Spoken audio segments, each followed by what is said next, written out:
Together, which is supportive of the Navy and Navy families. And it was presented to me in recognition of the city's efforts to provide that type of environment for our families. And of course, our active duty and their families. I did a little research from the commanding officer from his office, and the oar is meant it's rowing together, and it's just used as instead of a plaque to show appreciation. I'm just gonna have Dave remove that real quick, and I'm gonna show you what it looks like. So it's not for cricket for you cricket fans. This is just gonna go up in my office. It'll stay with the city as a again. This is a in recognition of all of our work, all of us, council, myself, and our departments on what we do to make this city a good livable city, especially in support of our active duty military.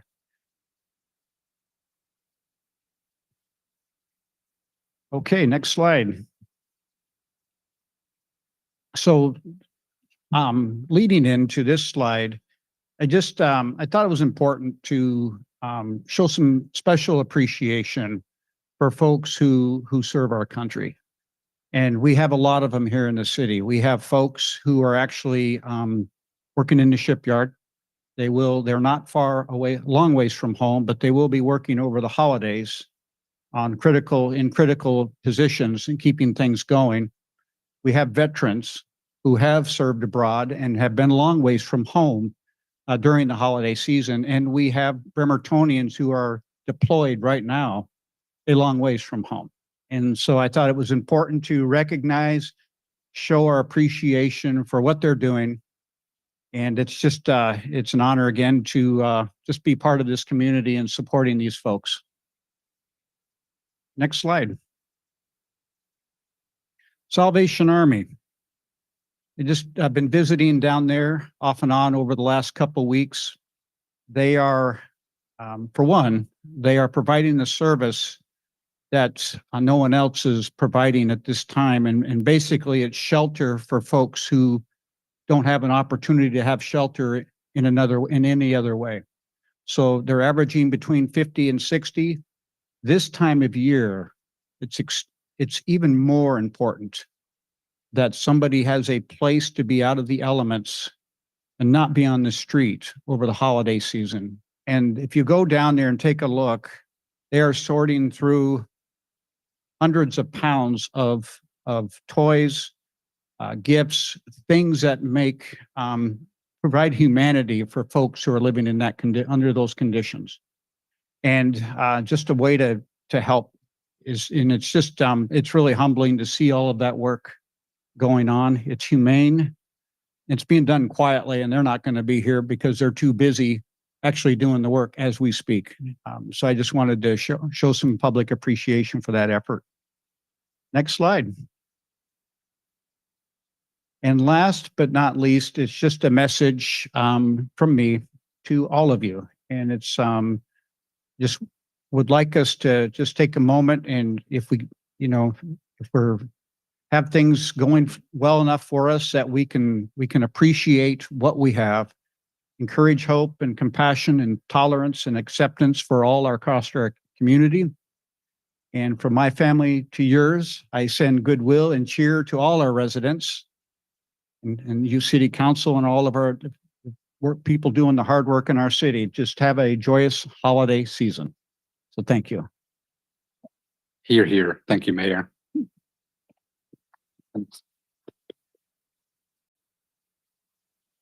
All right, next up, we'll go to the consent agenda. Thank you, President Coughlin. For approval on the consent agenda are the following items. A, claims and check register. Approval of the following checks and electronic fund transfers. 1, check numbers 405126 through 405410, and EFT numbers V39835 through V40002, and the grand total amount of $8,556,711.51. 2, regular payroll for pay period ending November 30th, 2023, in the amount of $1,120,667.45. 3, regular payroll for payouts for pay period ending November 30th, 2023, in the amount of $47,668.67. B, minutes of meeting December 6th, 2023. C, minutes of study session December 13th, 2023. D, acceptance of the Transportation Alternatives Program grant from PSRC and approval of local agency agreement with WashDOT for the Naval Avenue Bicycle and Pedestrian Project. E, ordinance number 5488 to amend ordinance number 5464, establishing the City of Bremerton's fiscal year 2023 budget as amended by ordinance number 5477. F, acceptance of the 2024 through 2025 Public Defense Improvement Grant from the Washington State Office of Public Defense for the Bremerton Municipal Court. G, affiliation agreement with Pierce College for paramedic student training. H, mutual aid interlocal agreement for tactical emergency medical support services. I, interagency agreement with Washington State Department of Natural Resources. J, acceptance of the Lodging Tax Advisory Committee's 2024 funding recommendations. And K, approval of the social media guidelines as addendum to council rules and procedures. This concludes the reading of the consent agenda. Awesome. Thank you, Clerk Hoover. Does any member of the public wish to comment on any one of these specific items that was just mentioned? Perfect. So please come up to the podium or raise your hand on Zoom. We just ask that you address your comments to me, limit your comments to 3 minutes or less, and please state your name for use in the meeting minutes. With that, sir, please go ahead. Roy Runyon, Bremerton. I want to speak to item J, acceptance of the Lodging Tax Advisory Committee's 2024 funding recommendations. So in the study session last week, the question was brought up about representation on the LTAC, specifically an individual who is prominent in one of the organizations set to receive funding and normally receives funding. Just want to make sure that there are rules regarding conflict of interest and make sure that person and those persons who are members of those organizations who also serve on LTAC do not speak to their particular organization or the merits of their organization. I think, I struggle with this myself because state law does require that the community receiving funds has to be represented on the LTAC, but I think we need to, I don't know if there's a policy that can be adopted to establish where you have to specifically exclude people from promoting their own organization during so it's something to think about. The other thing was the $250,000 the city is committed to provide support for the conference center. What is the business plan for the conference center? How successful is the conference center? What are the numbers? How well is it performing? Is that part of the analysis regarding this $250,000 award? I know it's a 5-year commitment, but can anybody explain that? Have you seen the numbers? How is it performing? What is the marketing plan? How did it perform during COVID? Probably pretty poorly. What is the plan going forward to make it more self-sustaining financially? Thank you. Thank you. I can comment from discussions early in the year on that potential conflict of interest. I know it's something the council wants to discuss about implementing, although everything is legally compliant right now, implementing further avoidances of the conflict of interest.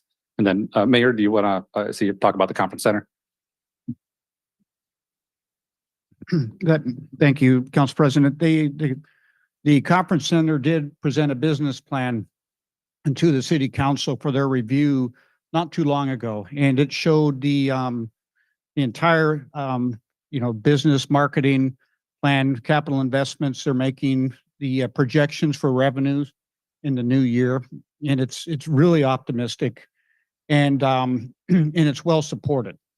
So it is a solid business plan, of course, and we can make it available upon request. So it's public record. Yeah, excellent. Thank you, Mayor. All right. Is there anyone else for public comment on any one of these specific consent agenda items? And seeing no hands online and no one else in the room, I will go ahead and close public comment for the consent agenda and go to the council for a motion. Yes, Vice President Chamberlain. Move to approve the consent agenda as presented. Is there a second? Second. We have a motion and a second. Let's vote. Councilmember Chamberlain, Yes. Fry, Yes. Robolowski, Yes. Mochler, Yes. Younger, Yes. Coughlin. Yes. Motion carries unanimously. Next on the agenda is public recognition. Thank you. So as noted on the agenda, public recognition is an opportunity to address the council on any issue not already on tonight's agenda. Please note the only issue on our agenda tonight is the Joint Compatibility Transportation Plan. So if you have any comments on that specifically, please wait until that item. But if you have anything else city related, now is the time. And just suspecting some folks may be here to talk about it, I just want to mention that the resolution, the potential resolution to approve the IHRA definition of anti-Semitism, the council moved that discussion to January 10th study session. So we'll continue talking about that specific item in the new year, but there's no action on that tonight or scheduled at the moment. So with that, I'll go ahead and open up public recognition. Again, either please line up at the podium in the room, or since we're not doing online public recognition, just line up at the podium in the room, state your name for use in the meeting minutes, and I'll hold you to 3 minutes. And if I stop you right at 3, nothing personal, just got to keep it fair for everybody. That, please go ahead. All right. Good evening, council, mayor. I've never been first before, so this is great. I'm Zach Mann. I've been here a few times. Most notably, we speak about Bay Vista. So just want to say thank you. I watched the study session for this month, and I have to say the council did some hard work, and you all were asking the right questions. I was very proud of that moment that that the city does have Bay Vista's back, at least in the setting of doing the proper vetting and thorough investigation. So really well done. I appreciate it a lot. And a shout out to Anna Mockler. She's my councilwoman, so very good. You know, something really stuck out to me though. So the last study session really was like a 180 from the prior one. So the prior one in November, I saw, you know, some of the concerns being dismissed as NIMBY. I really felt that the council did heed the public's comment that we were impressing upon. You know, this is bigger than that. And I appreciate that. So one of the things that was discussed was dignity, though, and in December study session. And that's something that I could speak to personally. I could speak to it personally about the testimony of Bremerton Housing Authority and KCR and the good work that they do. So in case you weren't aware, I was a veteran. I served in 2001 through 2004. Unfortunately, that came with the price of also having PTSD. It does make living in a neighborhood with transient activity and neighborhood crime more difficult. I was homeless in 2016, and fortunately, I found a place to go to. I'm sure you all aware it's Retzel in Port Orchard. It's a former hospital building, so we would probably coin that. That's a barrack style facility, but it was an old 1940s hospital. So there I received services. I got better. I was treated with dignity and respect. But I can tell you from my own personal anecdote that there's no way that I would ever go to a 9,000-foot warehouse. That just wouldn't work for me. And if you look at the majority of the people who are on the street, a very, very large majority of them are veterans. So like, just consider that a model like Retzel works much better. And I think that the hybrid model that Bremerton Housing Authority and KCR, the experts in the field here, are proposing is really good to look at. My time is running short, so I'm just going to say again, I'm a success story because I went from homeless in 2016 to rehabilitated, back to work. I bought into Bay Vista, and it's just a drop in the bucket of the success stories that BHA and KCR are capable of doing in our community. Thank you. Thank you for your comments and for your service. Please So go we're ahead. doing this again. For those of you who don't know, Jackson Pincus, Assistant Director for AJC Seattle and a Bremerton resident and a Beth Hatikva member. So good evening. I'm here to tell you that the entire history of the Jewish community is proof that our community cannot trust. All hate is unacceptable, to include anti-Semitism. My people have fought for nearly every civil rights and social justice cause in human history, yet when we ask for something as simple as a definition of the hatred we face, the answer is, what about everyone else? The International Holocaust Remembrance Alliance's definition of anti-Semitism must stand alone because reframing this as a fight against all hatred, it just doesn't work. In reality, it only provides cover for some to ignore Jewish concerns without being seen as doing just that. This resolution is a response to a specific incident of anti-Semitism, and while we encourage and support additional individual resolutions to address the concerns of other communities in Bremerton, attempts to universalize this one simply preference the optics of solidarity over the actions of it. Why are we content to send the message that even when Jews are the clear, singular target of an act of hate, we are not worthy of clear, singular support?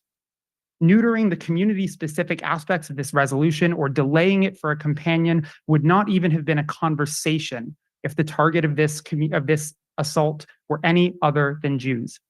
That doesn't faze me to say because I have lived it every day for the 26 years I have walked this earth.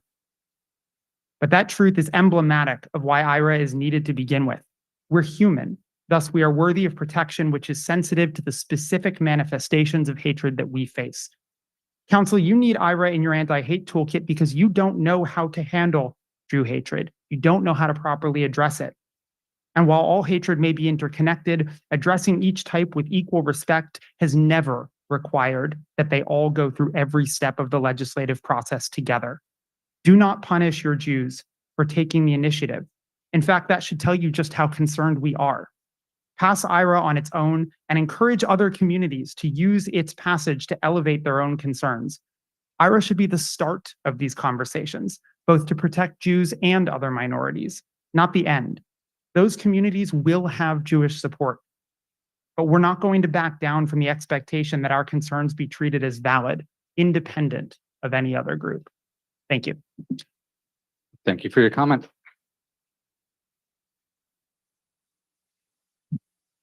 Good evening, City Council.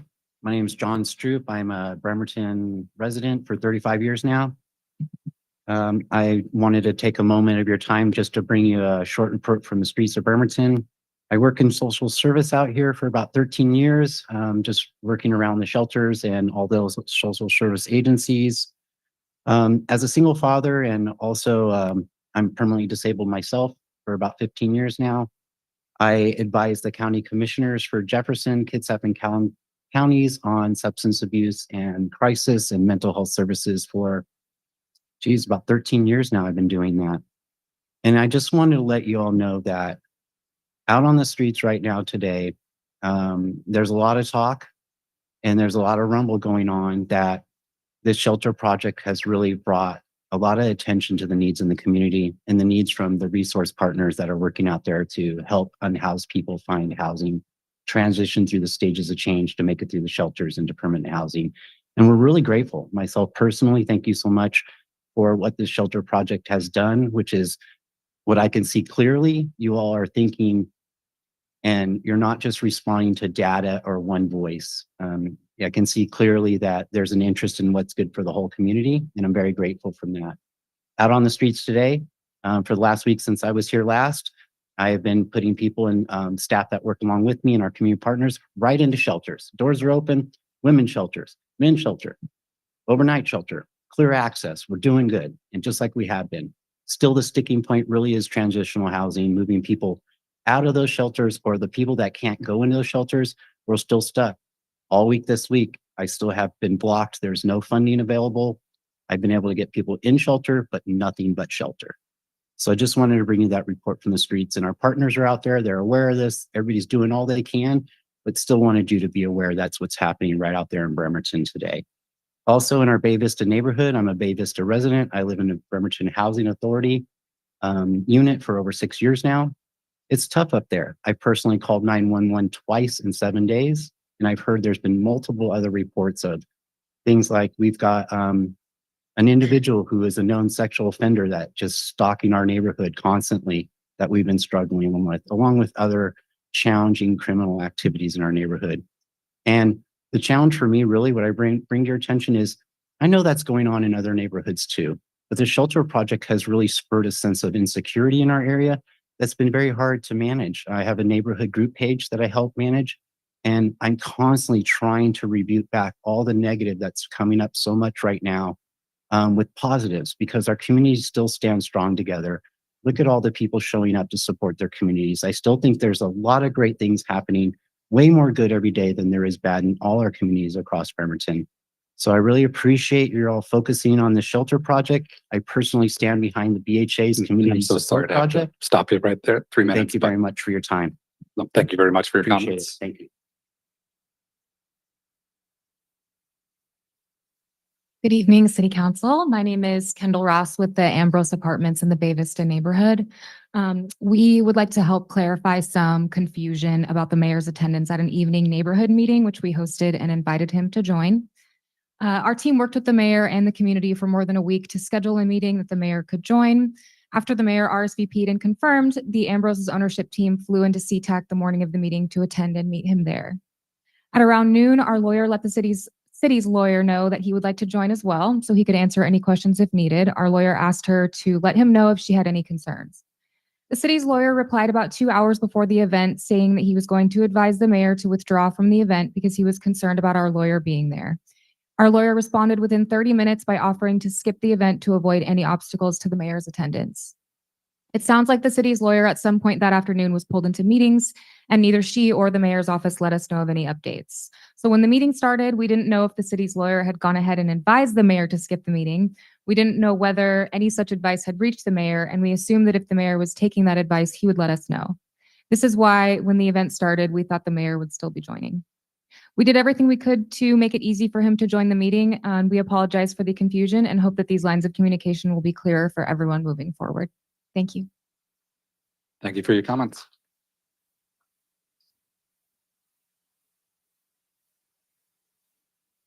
Hi, Lisa Hope. I work in downtown Bremerton at the Kitsap History Museum. I just wanted to follow up real quick on what Jackson said about the resolution against anti-Semitism, and just reply that it is a response to an incident, a particular anti-Semitic incident that happened here. I would hope that this would be an example to all other communities that are underrepresented and have experienced some kind of hate speech to stand up and start their own resolution. I don't think that this particularly stops any other group from having their own resolution. And in fact, I would hope that it would encourage them to stand forward and put their own one forward. So I just don't want it to be lost in the all lives matter kind of argument, which seems to be the thing that is stopping most of the council people from passing this resolution, from what I understand. So I just wanted to make a point that this was a particular response to a particular anti-Semitic incident, and that everybody should have the right to come forward and have their own resolution. It doesn't stop anybody else from having one. So that's all. Thank you for your comments. Good evening, Council. Katarina Ferreira. I am also a homeowner in Bay Vista. We've met before. First, I wanted to also say thank you to each and every one of you who has been listening to our community and heeding our questions and asking them yourselves, and recognizing that there has been a lack of transparency and information with this project. So I appreciate all of you. And yeah, that study session last week was a light in the dark, and I think we all appreciate it. Second, and this just goes along with the previous statement, the work is not done, right? So you guys have a vote coming up next month, and there's a lot more questions and a lot more information that's still to be discovered. I urge you to keep asking those questions and to keep speaking with Ambrose, BHA, our HOA, everyone involved in the community regarding the issues that we are having in our neighborhood now. If this is really about helping the homeless, then I think there's enough out there right now and enough experts in the field to show you all that this is not the greatest option, that the structure, the congregate housing is not the best option. It's not in the best interest of the people who actually need that assistance. So what is this about then? What is under this project? I think there's more to it. Why does it have to be the public works property? What is it about the public works property that is so appealing to the mayor when it's not the best for the intended group of people that will be in the shelter? I don't understand. I have questions still. I have questions about the budget. I have questions about the partnership between the city of Bremerton and the county when it comes to this project. So all that to say, as we go into the holidays and we all hope to take a little bit of a break, keep asking questions and we'll keep asking questions of you too and pushing your buttons just like our buttons are being pushed. And happy holidays. Thank you. Thank you for your comments. Sir, please go ahead. Hi, I'm Brandon Johnson. Following up again. And thank you so much for putting a hold on this until more information came forward. I'm particularly concerned about the involvement of the county in this situation. If we build a big facility that is financed in large part by the county, I have a feeling that we're going to end up with people from Bainbridge and Kingston and many other places in the county here in the middle of our town, which is, I mean, we're struggling now. We're losing businesses. The mayor hasn't made any particular aggressive move to the state to get our ferries back and so that we can have family members and business people come in. He's been focusing on this. And I think that we need to take care of, I hate to say this, but take care of our Bremerton people that are here now and do the best job we can and maybe show other communities in our county how to do it effectively and not invite all the problems that other people are having here, where then they're not going to get a chance to get back out into the community to find jobs where they come from. They're going to be stuck here. And I haven't heard anybody say that. And that is kind of a NIMBY thing, but mostly it's looking at what these people are doing and what resources they're not going to have because they're stuck miles and miles away from where they live and their communities. And there are opportunities to work and grow in their own communities. Anyhow, that's all for now. Oh, keep working. There are so many different options. And I'd be happy to share some that work if anybody wants to ask. I know that the mayor turned down an opportunity to talk to the Rock the Block folks, and they know more than I do. But we need to talk about this stuff, and there are systems at work in the state right now that would be very effective here. So, Brandon Johnson, Anna knows how to get hold of me. Thank you. Thank you for your comments.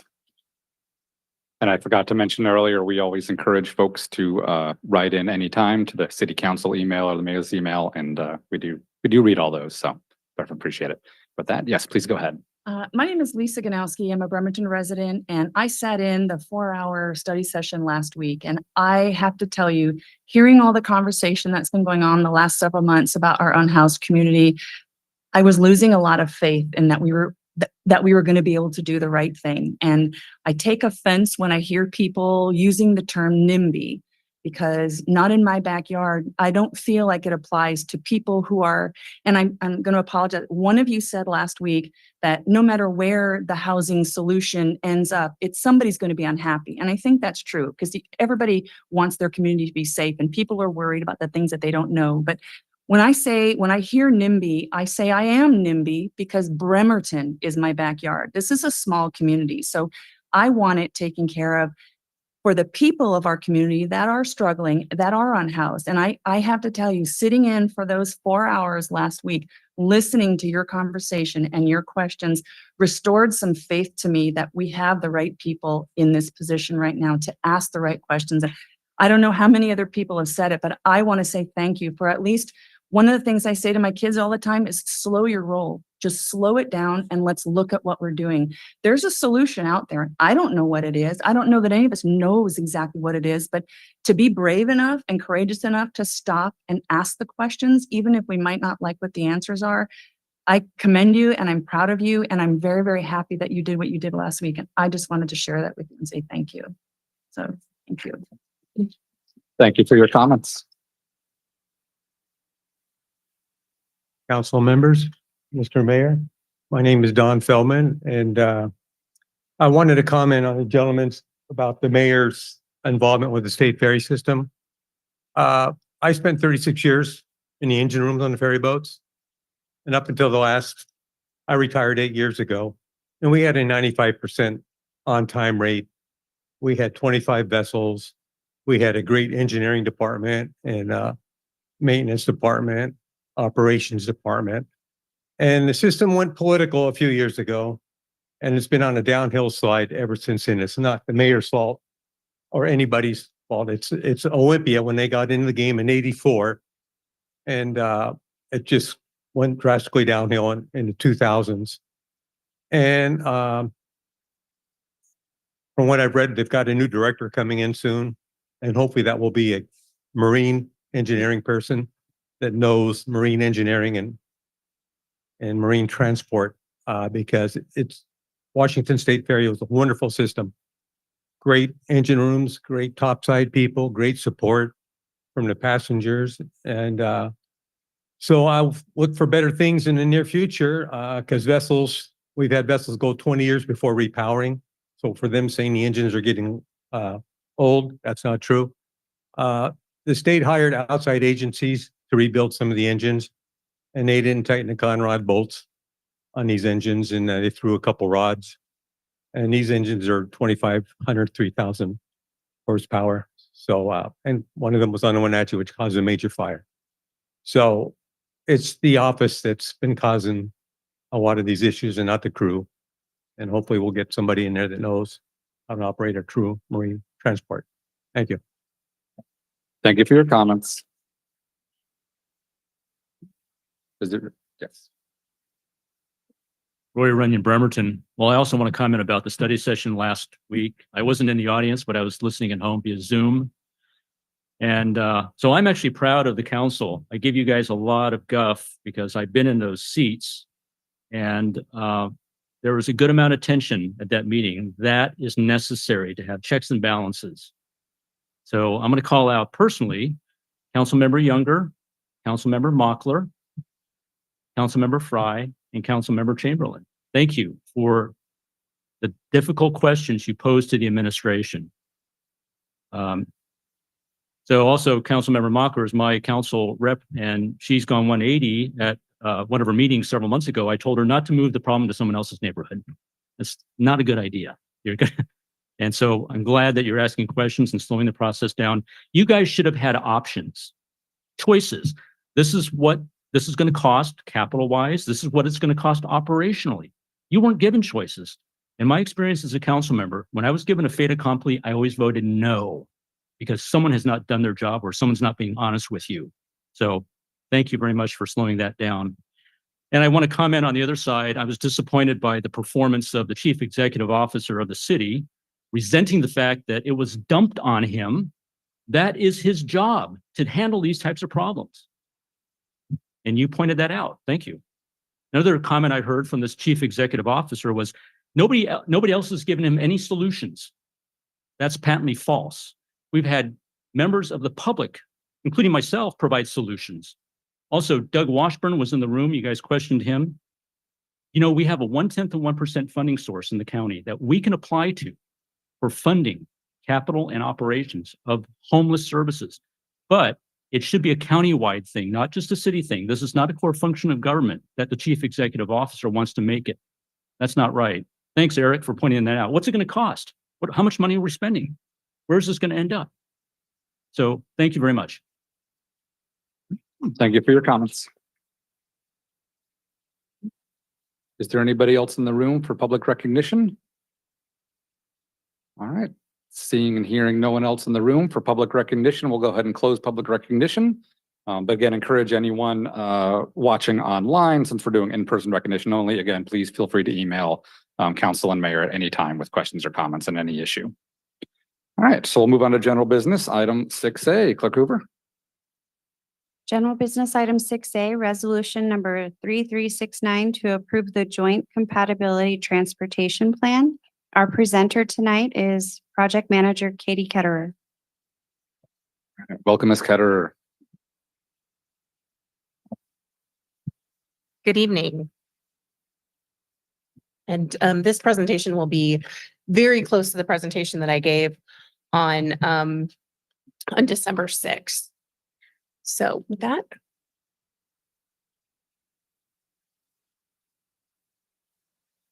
The next slide. Thank you.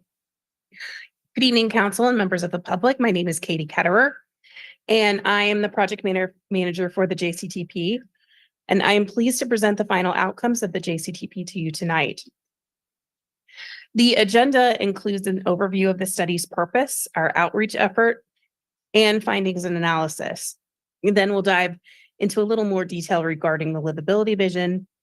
The presentation will wrap up with a very broad summary of the report and preferred alternative with some pointers to help folks find and navigate the report. Last, I'll touch on next steps for the closeout of this project. Next slide. This project was federally funded with $750,000 through the Office of Local Defense Community Cooperation as a partnership with Naval Base Kitsap and the City of Bremerton. The goal is to integrate the critical needs for operational efficiency for the base and the needs of the city to pursue plans for improved accessibility, livability, and economic growth. Next slide. So the purpose of the study was to examine future and existing needs for all transportation modes serving NBK Bremerton. We developed solutions to resolve the deficit. We evaluated options to mitigate transportation and parking demands, and we developed a prioritized implementation plan. Next slide. The next two slides cover the timeline of the project, with highlighting all of the public outreach that we did, both through our community sounding board and with public meetings. So this first slide goes through the first year of the study, December 2020 through December 2021. And next slide.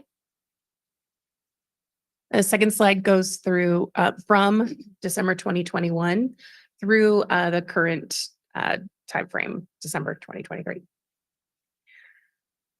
And timeline shows how we integrated public outreach throughout the study. This timeline, I'm sorry, and at the bottom, I want to point out that we identified the stage of the study we were in. So kind of like what was going on with the study when that particular outreach happened. Next slide.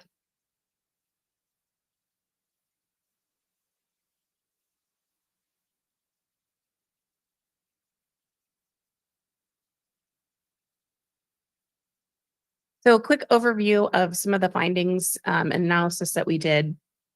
The population growth will increase pressure on existing infrastructure, decreasing Bremerton's livability and degrading base accessibility. By 2050, the peak hour traffic volumes will increase by over 30%.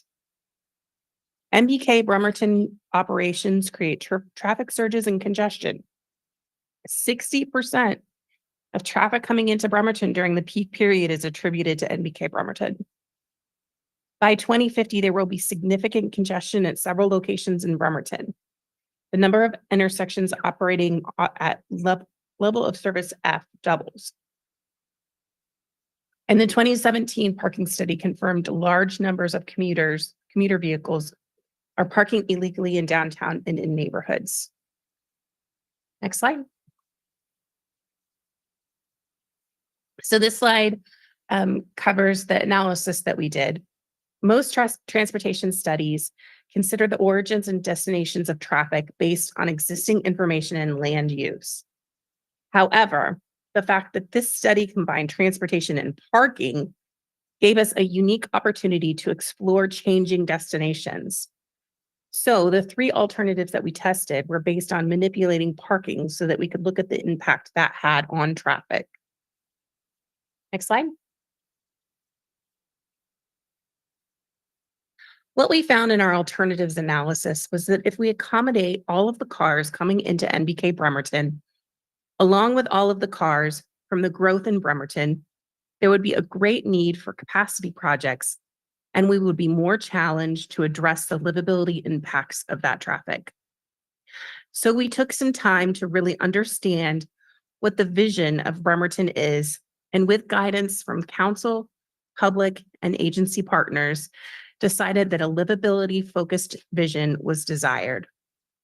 This set us with a task of creating a plan that will reduce the number of cars in Bremerton rather than accommodating them all. Next slide.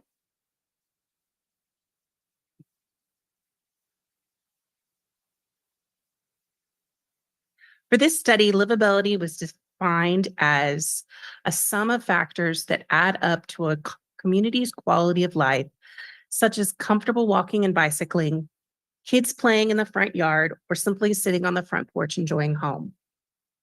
Livability was included as an evaluation metric and was qualitatively evaluated for its ability to improve multimodal connectivity, parking for businesses, walkable housing solutions, and health.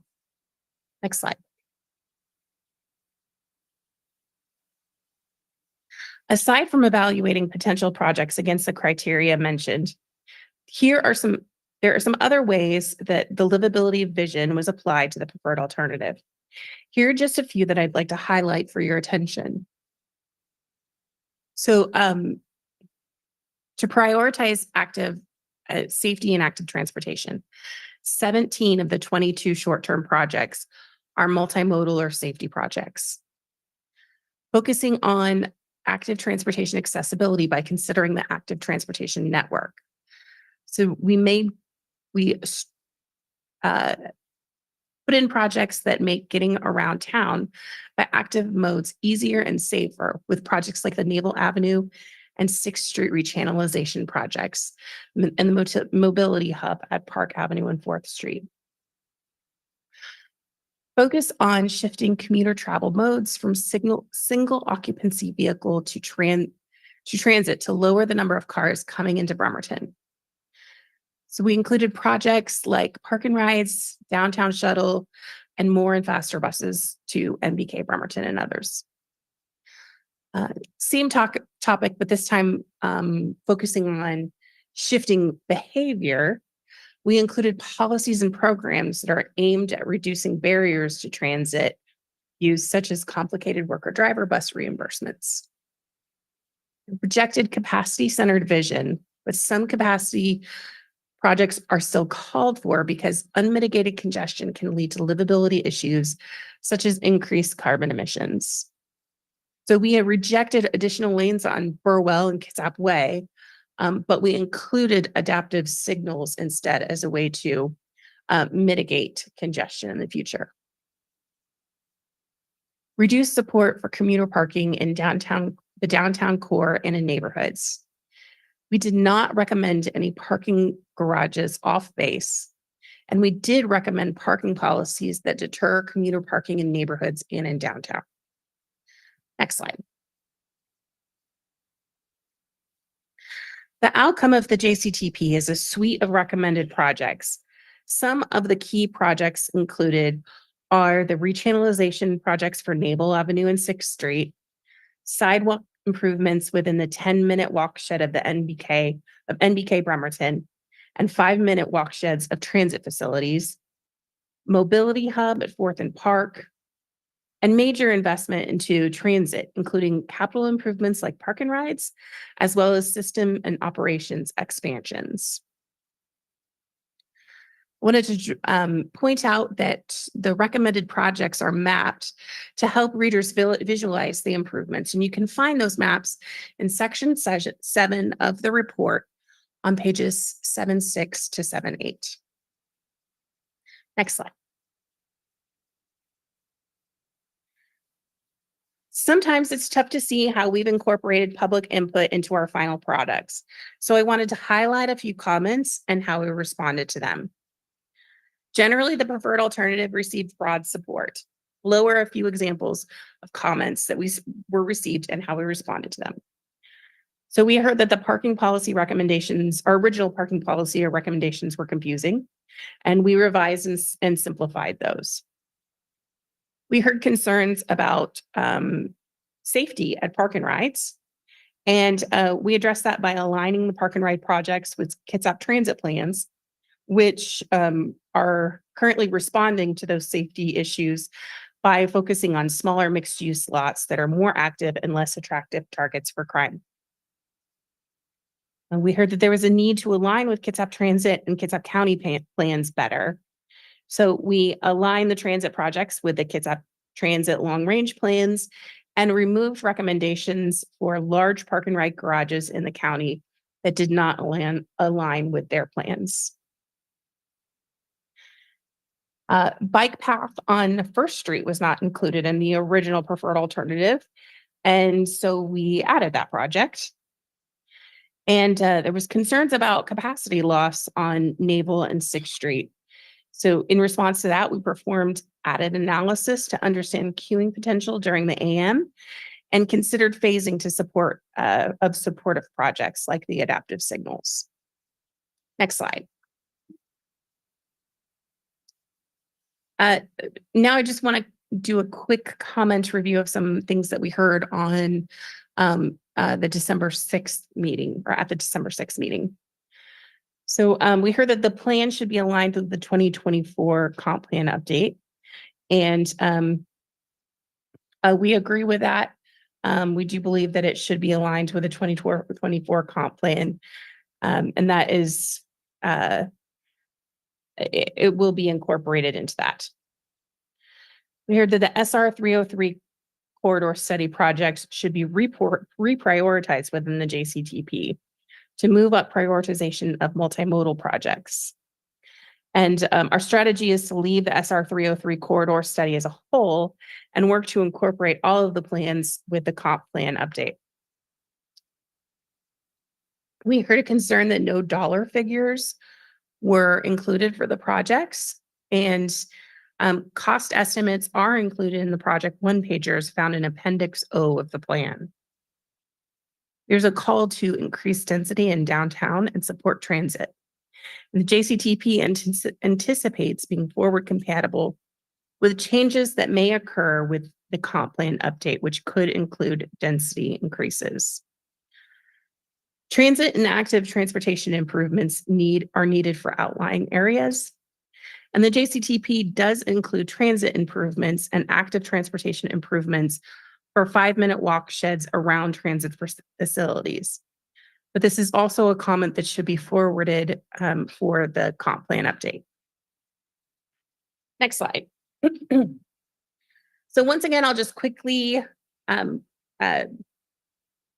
point out that you can read the JCTP at www.bremertonwa.gov/JCTP. There is both a link to the report and a link to the appendices at that website. Next slide.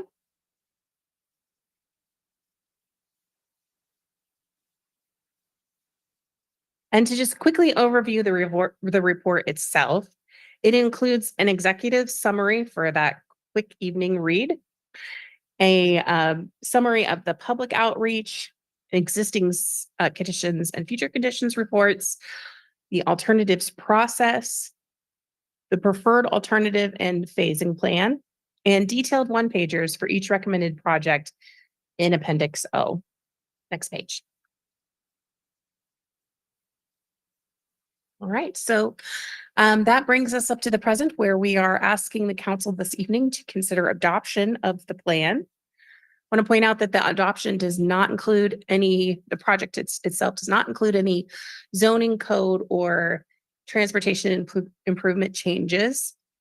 It does not override other planning documents. It gives us a blueprint for addressing issues and strengthens grant applications and shows council support for transformative projects such as the 6th Street rechannelization project. The final report will inform our transportation element of the 2024 comprehensive plan update, and we look forward to opportunities to implement the plan elements. So that concludes my presentation this evening. Thank you very much. Thank you very much, Ms. Ketterer.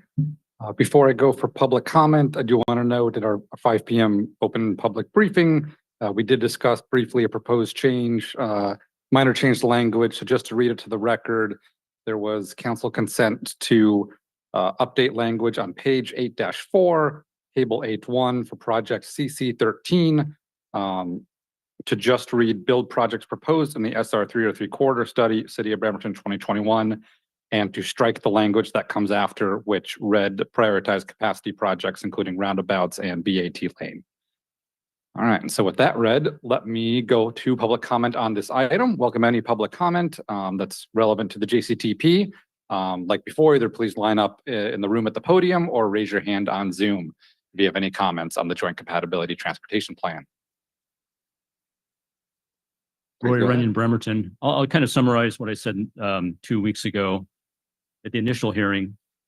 The Navy is a very hierarchical organization, very authoritarian, has many rules, policies that apply to both active military and also civilian workers and contractors. I also I found out today that there may be 5,000 additional contractors coming to Bremerton when the big dry dock projects get underway. So, wow, that's going to be a huge impact. It's like having 2 aircraft carrier crews, a little bit less. 5,000, then you have another carrier. That's 3,000 ships company. So you could see how the problem will be amplified. My point was that much of this is within the Navy's control. The Navy can specify to its employees and active sailors that they need to use mass transit where available. And that would give Kitsap Transit, for instance, a chance to ramp up its worker driver program, which is very successful. I'm just shocked at the small percentage of commuters that are actually using the program. You see the buses, you see the coaches, but that could be greatly expanded. That's a very efficient program using people who work on the shipyard to operate the vehicles. So you keep that cost down. And just the problem would be, where do we park the buses? If that program, that would be a good problem to have. But so traffic demand management, that's what the Navy should focus on. And so I don't know who discusses that with the Navy, who's going to broach that politically. It's kind of outside the scope of the study. Yes, the Navy was paying the $750,000, but that discussion needs to be had. Navy, what are you doing to reduce your traffic demand? So you have more control than the city of Bremerton will ever have.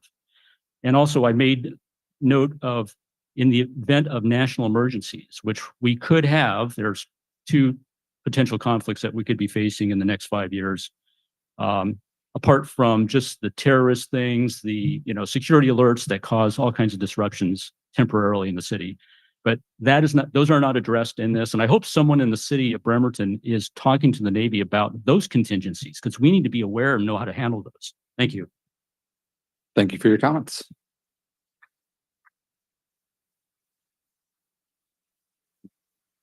We'll continue in the room here and then go to online.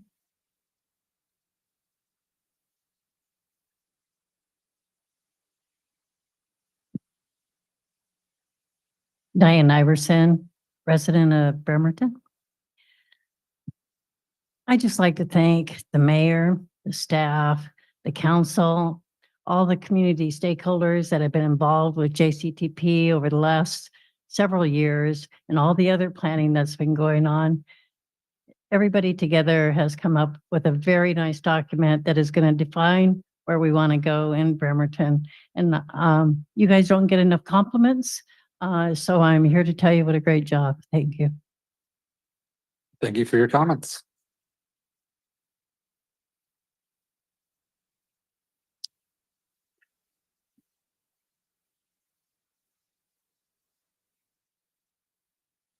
Adrian Wright, District 2.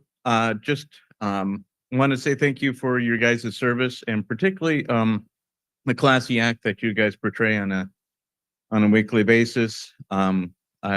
With all the ordeals I went over this year, particularly people yelling at you, I could see that your job and or at least calling is pretty difficult. I hate to stop you when you're complimenting us so nicely. I just want to make sure that I have to enforce the comments are relevant to the JCTP. I yeah. thought this was open comment. Oh, no, sorry. We're on the JCTP I just came in portion. here. Oh, So I okay, appreciate that. So, So, but thank you anyway. all right. Anyway, congratulations. I didn't make it before, but Oh. I will put this out there and have a good too. Wonderful here. All right, any other public comment online for the JCTP plan? Anyone else in the room? Okay, seeing none, we'll close public comment on that and I'll go to the council for a motion on this item. Yes, Councilmember Obolowski. Sorry, if your mic is on or not. Yeah. No, it wasn't. All right, anyone for a motion on this item? Move to approve the joint compatibility transportation plan with the amendment as specified.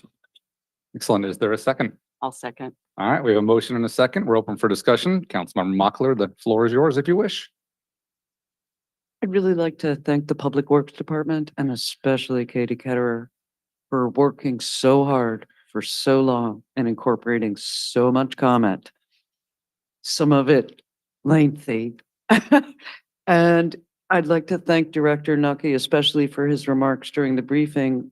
It's like, we are happy to move forward with council's input on it, specifically the amendment that was suggested. Thank you for your flexible, hardworking attitude and have a really good holiday. Councilmember Fry, if you wish, for the second. I think you should be really proud of this work and its outcome. I think it's going to be influential.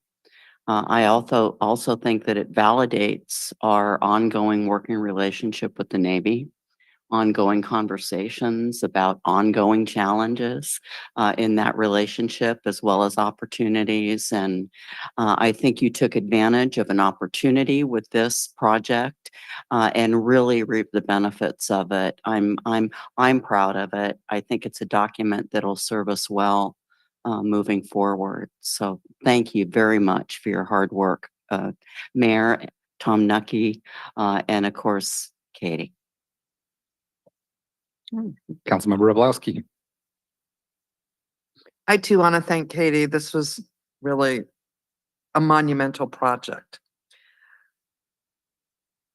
I do want to say though, I hope the Navy comes through and does the things that they say they're going to do and more. I really take Mr. Runyon's comments to heart, and I think there's a lot of other things that maybe weren't documented that the Navy can do to help us keep our city livable for our families, some of them who do work at the shipyard. But thank you for all the work that you've all done on this. Any other council member for comment? All right, seeing none, I'll take my turn and echo the thanks, especially to staff and Public Works and the consultants, to the Navy. It's been years of effort. Councilmember Goodnow is not here tonight, but I like a phrase he always uses, which is like the city of Bremerton and the Navy are siblings that grew up together. And so I loved seeing the paddle tonight, Mayor, and the rowing together. That's fantastic. Yeah, and as siblings, you hopefully get along, have a good relationship. Once in a while, you're gonna butt heads and arm wrestle a little. And to Mr. Runyon's comments, I think that's exactly that. Sometimes we got to push back on the Navy. Sometimes they push back on us. But I really like this document. I think it's a great example of working together for that future planning. And if it sounds like we're all up here saying what a great document, I think it's an example of a project that really did a good job of getting public outreach. And a special thanks to the mayor coming to council about a year ago, kind of asking what broad vision we'd be on board with. And seeing that we've ended up here today at a document we can all feel really good about. And more importantly, the community likes it. So what I love about Bremerton is we have a community that doesn't hesitate to speak up when there's something wrong. I feel like You know, that is on pretty much any issue, and transportation's no exception. You got to have some thick skin to work in government. Mayor and us on council all worked hard and signed up for that, but the city staff, you know, they work hard and they take the brunt sometimes. So I think they should all feel really good about this. A community member, Travis Merrigan, is not here tonight, but he actually wrote an article on the JCTP and the Urbanist. Read it earlier today, and I'd characterize it as a ton of praise for it. And he characterizes as 5 quibbles. And I got to say that if we're down to 5 quibbles on a document of this size, that to me is a resounding success. But I like seeing those quibbles because there's always more work to do, and so I really look forward to the comp plan next year, incorporating this into the transportation element. And I really like the plan that Director Nucky has been discussing in public to get a prioritized list of all our transportation projects that we can all look at and understand. Whether you agree with other specifics or not, we know where we're going, and we know what we'll be applying for money for in the future. So, and thank you so much, Councilmember Roblowski, for that language change. I think that helps clarify. We'll be working a lot on prioritization next year as part of the comp plan. So with that, if there's any other comments, yes, Councilmember Mockler. Thank you. I was hoping that Director of Finance, Michael Riley, could come to the podium to explain exactly how the $750,000 is divided between the Department of Defense and the City of Bremerton. We are inviting you to come to the podium, Director Riley. Point of information, just, may I make a point of information? The camera will zoom to Director Riley All right. from where he's sitting. I will echo that request.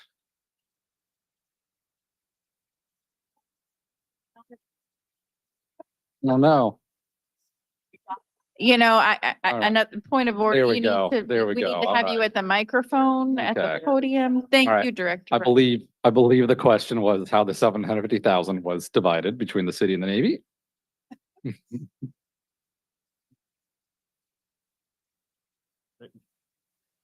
You want to come answer? So the answer was 625,000 and 75,000. Thank you. Thank you so much, You're Director welcome. Riley.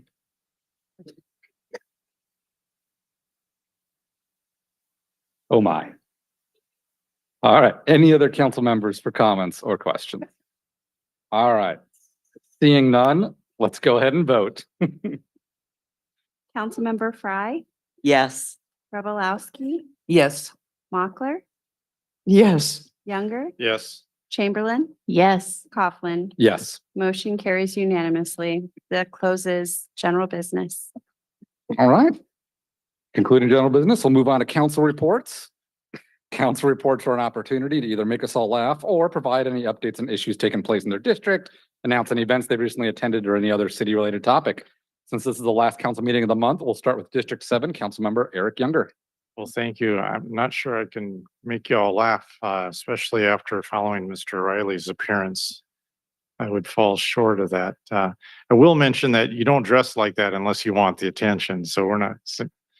But I appreciate it. Today's the last meeting of the year. Although I did get an email during the council meeting that says we have a study session next week. And no, I don't. We don't. At least I'm not attending. The other thing is we still have an audience here and it's council member reports, and I appreciate that as well. Appreciate everyone. This has been a tough year. I mentioned that before, so I won't belabor the point. January is gonna be tough too. I see the issues that are on the horizon, including this business about the solution for after May 1st. So we're not out of the woods. Do want to take the time right now to just wish everyone a happy holidays. Whatever your faith or lack of faith, happy holidays to everyone, and hopefully you can spend some time with loved ones. So thank you. Next up, District 6, Councilmember Anna Mockler. Thank you. Before I start showing slides, I'd really like to thank the members of my district for your very kind words. Thank you. Many of you spoke quite movingly, and I thank you. Okay, Slides.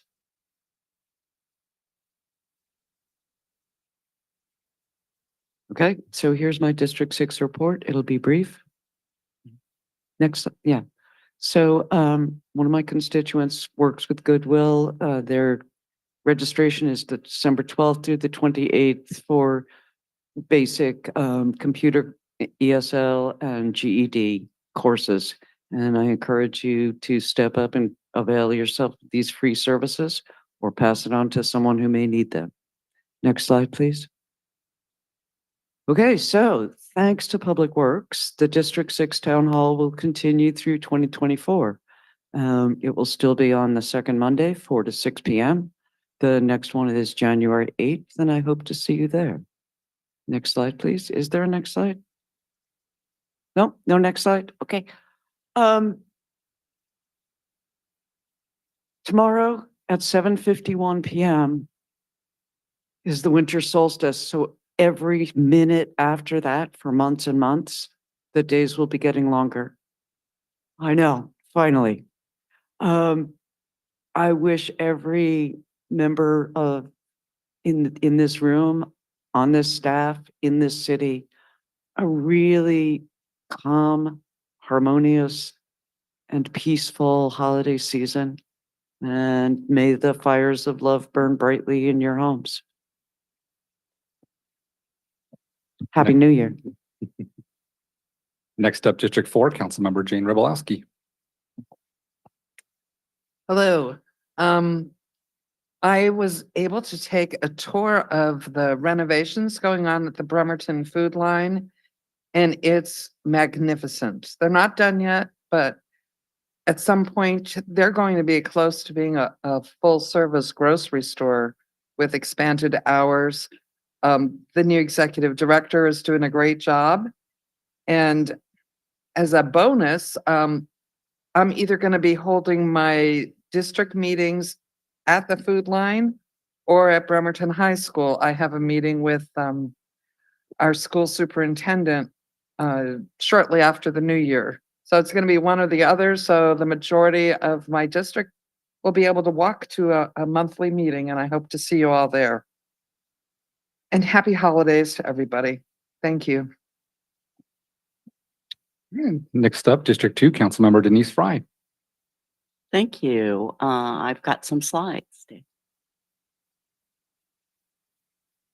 Next slide, please. I had, as we all will have, a district tour. This was last month. I headed out with Director Spencer from Community Development, along with Garrett Jackson, and Vicki Grover joined us from Public Works. And I can't tell you how much fun it was. It was great fun, as you can see. I was moaning and groaning about losing the Manette graffiti wall when the last district boundaries were changed. I lost the Manette graffiti wall, and that was one of my favorites, right? And so I too have graffiti in District 2. And I happen to be proud of that. You know, I love graffiti as an art form. I think it's an expression that's really healthy and beautiful.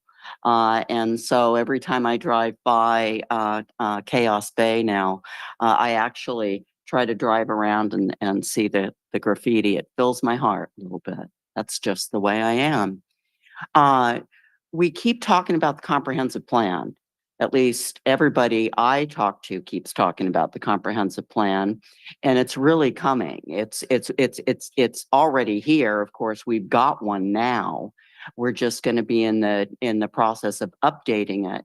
It is truly the roadmap. It has the vision, goals, and then the policies that are proposed. I'm feeling really good about this process. If we could move forward into the next slide. You know, we operate on a city center type of model. District 2 happens to have 3 in it. I think it might be the only district that has 3 actual city centers. So things are going to be happening, a lot of redevelopment. I know this well, it's my district. So you go up, there's East Side Village, lots of redevelopment there, Sheridan Wheaton. Notice I changed it from Wheaton Sheridan because the neighborhoods know it by Sheridan, not Wheaton. That's the highway.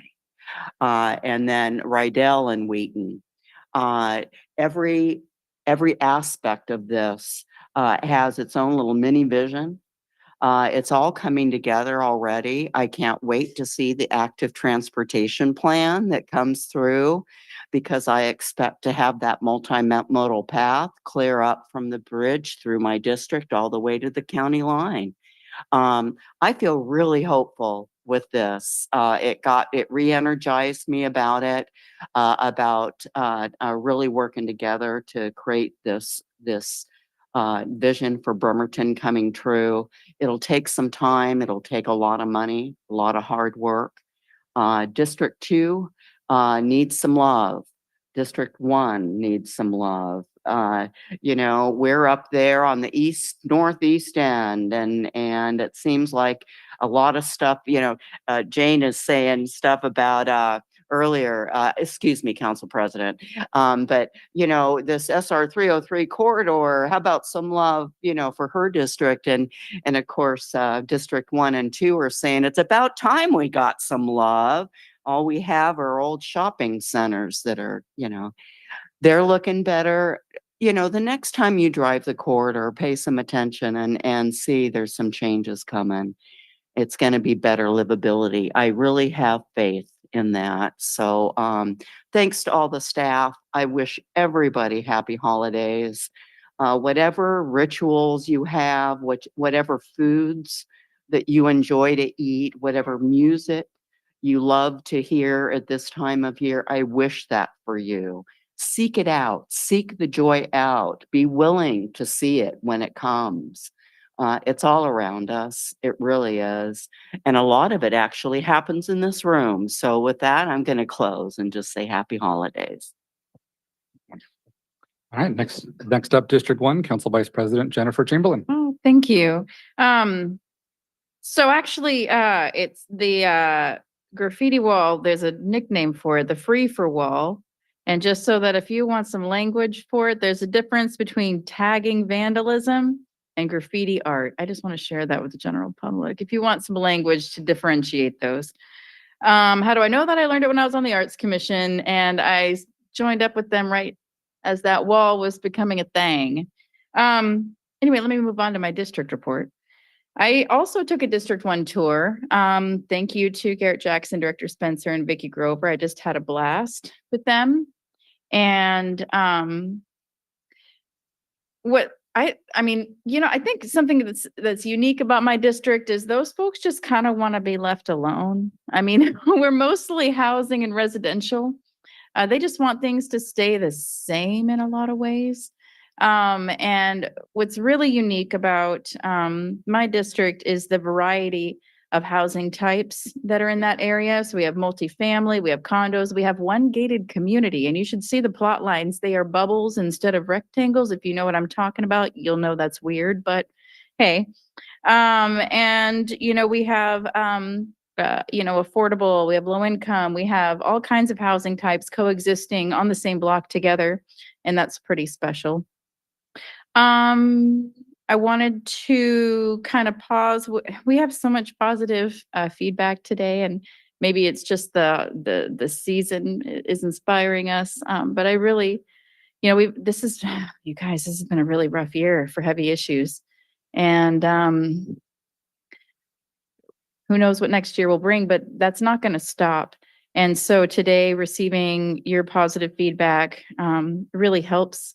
I think they say that it takes 10 to 15 positive comments to counteract a negative one. So, but that's what we're here for. I didn't sign up for this job because I thought I'd be rolling around with kittens and, eating bubble gum all day.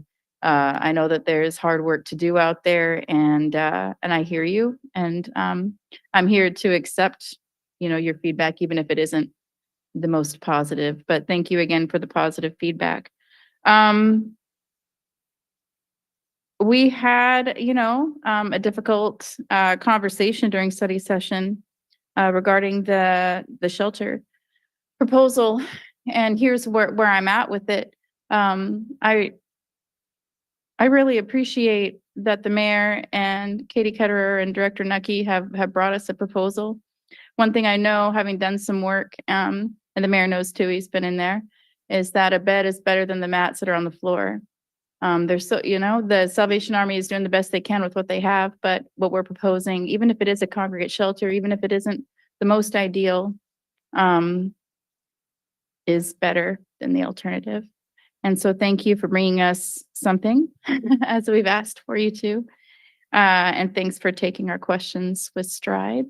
I know they were difficult. We had some tense moments, but I just want to express my appreciation to you for that, for the humanity and the dignity that you're bringing in that proposal. Which brings me to a clarification I need to make. There was a Kitsap Sun article recently, and I'd like to read a quote to you, and I need to provide some clarification about what was, I disagree with this article, the way that it portrays me. And I'm just going to read to you a couple of things, and I need to provide some clarifying information publicly regarding it. It says, looking beyond the prospective timeline of an established congregate shelter, Councilwoman Jennifer Chamberlain questioned the plan to provide overnight shelter after the Salvation Army closes its shelter on May 1st, 2024, since when the administration hopes to open its shelter on November 1st, months later, just reading it verbatim. We need a safety plan. We need assurance to the public that there's going to be security, Chamberlain said at the meeting, asking if Wheeler had a plan to provide shelter in that gap so that Bremerton would not see the return of unauthorized camping in its streets come summer. I take issue with a couple of things in that. First of all, I prefer counselor, or better yet, vice president. It's a term I've earned the past 2 years. I don't normally put myself out there like that, but being a woman, that's probably something that they forgot. They probably forgot that I actually have a leadership title on this council. They also misspelled my name, so the research was shoddy. And I mostly take issue with this particular phrase. We need a safety plan. We need assurance to the public that there's going to be security. Chamberlain said at the meeting, asking if Wheeler had a plan to provide shelter in that gap so that Bremerton would not see the return of unauthorized camping on its streets come summer. And that is categorically not how I have ever presented myself. Having been housing insecure myself in the past, and having been an advocate for folks in the streets, I would never have asked that question to specifically say that I don't want camping to return on the streets. The intent of that question, actually those two things are disjointed. Absolutely, we need a safety plan. We need assurance to the public that there's going to be security. I don't dispute that quote. And you know what? The public also includes our unhoused, so they need a security plan as well. The second point is that the term of unauthorized is used in a very clumsy way, and I don't agree with how he linked those two together. So I just wanted to provide that. I needed to provide that clarifying information regarding this article. And I hate to be a negative Nancy after I've just, called out all the positive feedback, but it was important for me to clarify that. Just to make sure we're a bit over 5 minutes. Thank you so much. And so this year, it's been a tough year, but we are heading into the next year. And although we haven't been, it hasn't been 100% graceful, I just want to remind everybody to take care of each other. There's a lot of depression this time of year, and also make sure that the care that you give to each other extends beyond December, that it extends into January and February and beyond. Thank you for sticking around. Thank you for your time and your grace. Thank you. Wait, one more thing. One more thing. It's important. I want to thank our staff member, Christine, for all the hard work she does for us. I don't think she gets enough credit, and you're amazing. We love you.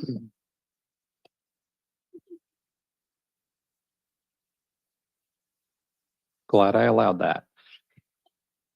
No, yeah, here, Christine and And Lori, who's not with us at the moment, have been such fantastic staff to council over the year. And thank you to all the staff in the city for all your hard work.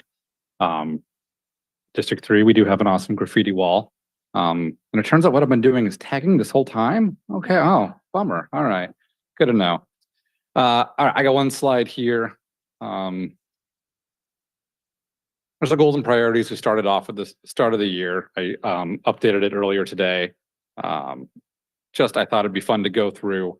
I think every year, council administration work together. Council set some goals and priorities for the year, and they're always it's always more than we know we're able to be able to get done because there's so much to do. But I was really proud of this council, of all the folks in the administration for working together to get a lot of these done. And so I just wanted to go through all these really quick and say the great things I think we've done this year. On transportation, contracts passed for the active transportation plan. I know there's hard work going on in the administration on the sidewalk plan. We have looked our hearts out for additional funding for residential street maintenance. Very tough budgeting year up ahead with costs going up and revenue basically staying flat. But I think we've really addressed these goals, if not completely completed them. We're on track to get them all done next year. So that's fantastic. On advancing equity, we did really hard work at the start of the year to draft the ordinance to create the Race Equity Commission. We got that consultant hired that I believe the report will be out soon. That's been working hard to help inform the city how to best create the DEI director level position that we've carved out in the budget and to work with the commission in advancing racial equity. Environmental stewardship. I checked dedicated sustainable funding for parks capital improvement because I know we've been supporting the Gold Mountain Golf Course with extra revenues being able to go into the parks capital fund. There's still a lot more money we need to find for parks, but we've made some good progress there. Continued the Kitsap Lake Water Quality Program, making progress on policies for environmental stewardship and planning a trail. More work to do there, but I think we had some definitely good conversations, especially thanks to Councilor Mockler for making sure we address that in all these projects, as well as others, genuinely. Staffing, reviewed the charters on the city auditor. We didn't change the staffing levels, but we kept it as is, so good conversations there. Economic development, Western Washington Business Center supported the best program, helping folks start small businesses is fully funded. Thanks so much for all the hard work of Cynthia and Gilgal and everyone in administration for getting the Creative Arts District designation done. I checked 25,000 more for public art. Thinking of Quincy Square, which I think has 40 to 50,000 in it for public art downtown. So I know we still need to get more to our parks arts commission, but made great progress there. Wheaton Way Corridor, Charleston, Councilmember Goodnow is not here for District 5. That's more work to do there, but I think we had a lot of good conversations and that's going to be a focus soon. Registered businesses, getting a survey out to them. I didn't check that one. I think that was on me. So I'm going to keep that on my to-do list to get done, along with under communication, getting outreach with the Bremerton High School. So take responsibility for those, but we're close. Public safety and support. Gosh, I think we checked all those. We had really, really hard conversations all year on the discussion of controlled substances, on ordinance of camping in public, some public safety levy. I'm really proud of council and for really tackling those hard issues. It wasn't easy, but we needed to. And I know we continue to talk about a health and human services coordinator position. We've had some discussion on it, or whether it's something specialized in the county. So great to do that. Affordable housing. I think we funded millions and $1 million. Thanks so much to the mayor for leading the charge on that, for working with our nonprofit partners on identifying funding for affordable housing. There are lots of projects going up all over the city. Rental assistance, weatherization, key program for folks. Amazing work. Continuing going through that March 2020 affordable housing report, Vice President Chamberlain. I know you really pulled that report out and pointed out it had been kind of under the radar since COVID. So fantastic work as we continue to look through that. We got some more incentives to do. I think working with the legislature to make it easy for folks to make ADUs and all that. But I know the city has basically said, hey, we allow all the housing types. Again, thanks to the mayor for bringing that forward and being progressive on our housing policies. Thanks so much to our auditor and the audit committee and Audit Chair Councilor Mockler for that last checkbox and identifying empty city properties for housing. That was a big lift that I think is gonna be so valuable going forward. Holding district meetings and comprehensive plan. Again, the schedule got, yes, you have been fantastic on holding meetings. And specifically look forward to that in 2024, those district tours and the one-page kind of handouts we're going to get for each district will be so valuable to get continuous feedback. Gosh, we have had overwhelming civic engagement this year, so I checked that box too. We've got our social media guidelines passed just tonight.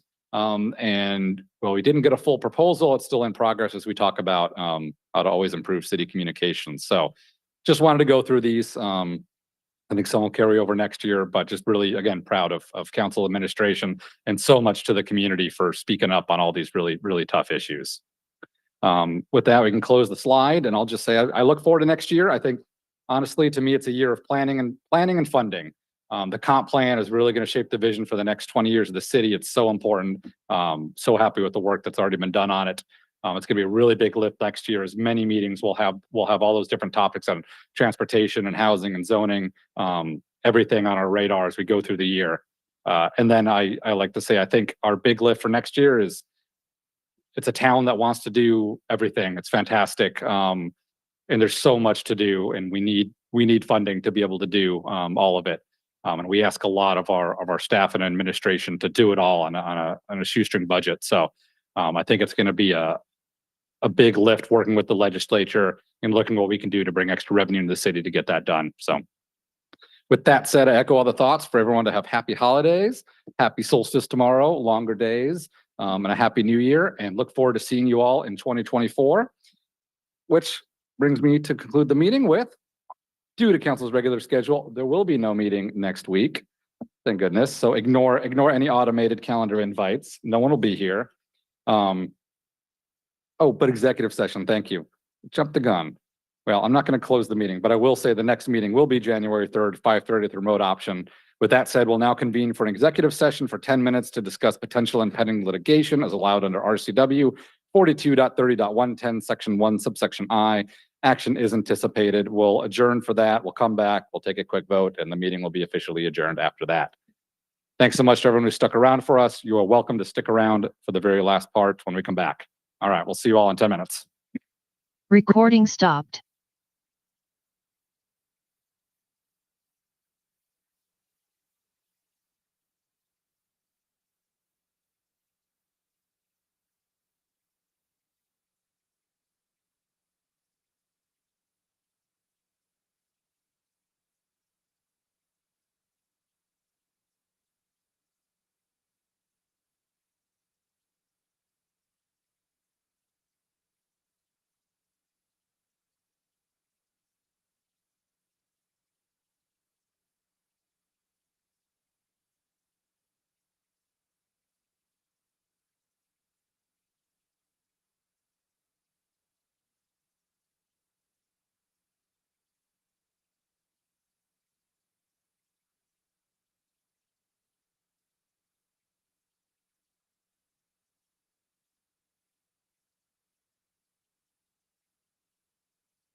Recording in progress.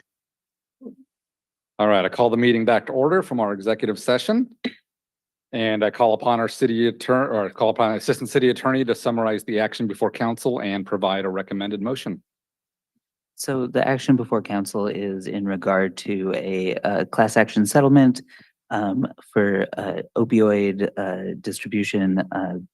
So the proposed motion would be moved to authorize the mayor and city attorney to take any and all necessary action to enter the city into the class action settlement related to In Re McKinsey and Company, Inc., National Prescription Opiate Consultant Litigation, case number 321-MD-02996-CRB. Do we have any member of the public that wishes to comment on this item, either in room or raise your hand on Zoom? Roy Runyon, Bremerton. Well, not knowing all the details of what you're discussing or considering, the question is, will this end up, will there be funds coming to the city of Bremerton? And if so, how will those funds be used? Are we restricted in the lawsuit? Does that specify how the funds are to be used? So. I think, yeah, go ahead and answer that one. Yeah. Sure.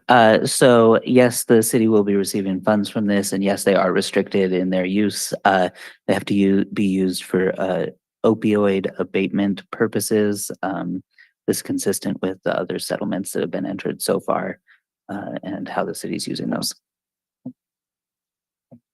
Anyone else for public comment on this item? Any hands on Zoom? All right, seeing none, I'll close public comment and go to the council for a so moved motion on the recommended motion. So moved. Vice President Chamberlain, so moved. Is there a second? Second. We have a motion and a second. Let's vote. Councilmember Robolowski, Yes. Mochler, Yes. Younger, Yes. Chamberlain, Yes. Fry, Yes. Coughlin. Yes. Motion carries unanimously. Excellent. All right, remember, I'll see you all again and everyone watching Wednesday, January 3rd, beginning at 5:30 p.m. with a remote meeting for the next council meeting. Happy New Year. That concludes tonight's council business. Meeting is adjourned.